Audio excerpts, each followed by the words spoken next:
Hi, and welcome to our Luck is a Four-Leaf Clover virtual show and tell. My name is Laura Askell. I'm the Ag Ed Farm Manager here with Metro Parks of Butler County.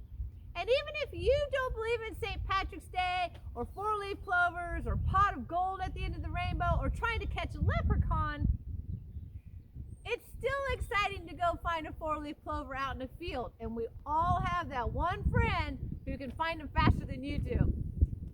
So what is clover anyway? And is there anybody on our farm that eats clover plants?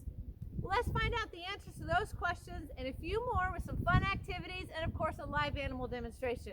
Let's go.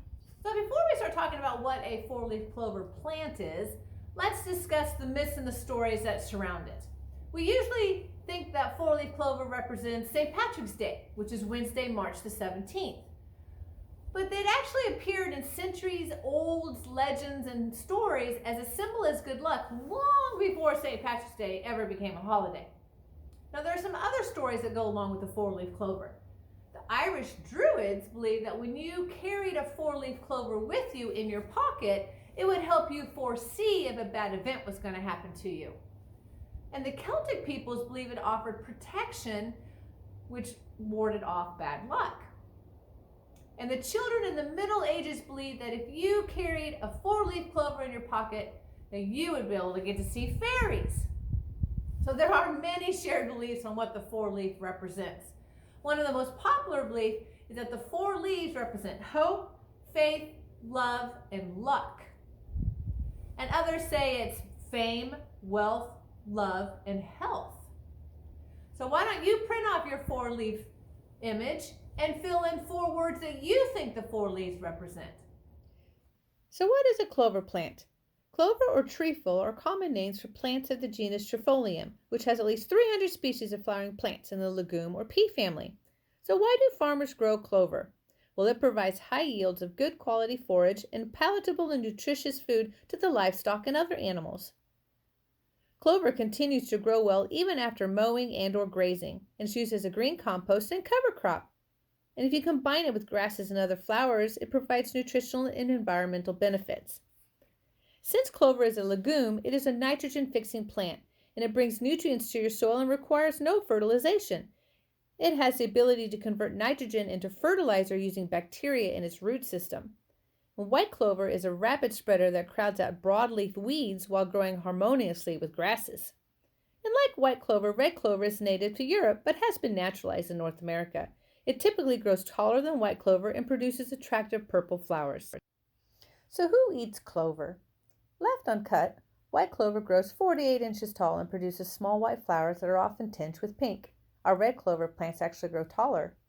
And besides a beautiful visual effect, they are important nectar sources to multiple insects such as bees, bumblebees, butterflies, and other beneficial insects that prey on garden pests.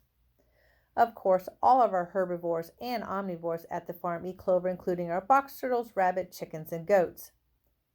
Is it easy to find a four-leaf clover? A number of four-leaf clovers are 1 in 5,000. Well, what does that mean? So in a field of clover plants, there will be 1 four-leaf clover and 4,999 three-leaf clovers. It is debated whether the fourth leaf is caused genetically or environmentally.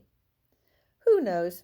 I think it's just always very special when we find a four-leaf clover.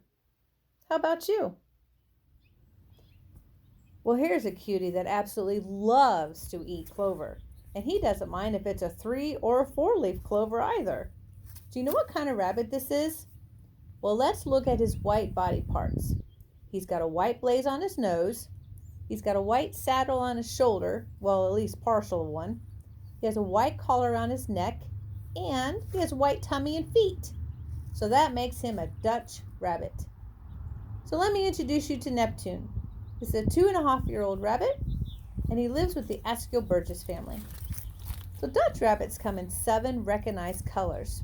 They're called black, blue, chinchilla, chocolate, gray, steel, and tortoise. Neptune is a mix, which kind of explains why he only has half of a saddle. He has a soft underlay of beautiful soft fur covered by longer guard hairs. And their fur is called flyback, which means that if brushed the opposite direction of its growth, the fur would quickly snap back into place. He receives pellet food, Timothy hay, veggies, and of course special treats like corn and sunflower and greens every day. He's also toilet trained. Neptune lives indoors because he is a pet. He gets outdoor recess on nice, warm, sunny days. I sure hope you had as much fun with the four-leaf clover as I did, and we learned how important this legume crop is to many of our farmers who are feeding their animals and, of course, the bumblebees. So don't forget to make your four-leaf clover hats and see if you can make a trap to catch the leprechaun on St. Patrick's Day. Our next show and tell is Thursday, March the 18th at 10 o'clock, and its title is Ohio Feeds the World. So join us at that time, but if you can't, no worries. Just go to our website, yourmetroparks.net, go to log off, shut down, get outside, and you can view all of our programs at your own leisure. Thanks, everyone, and see you in the parks.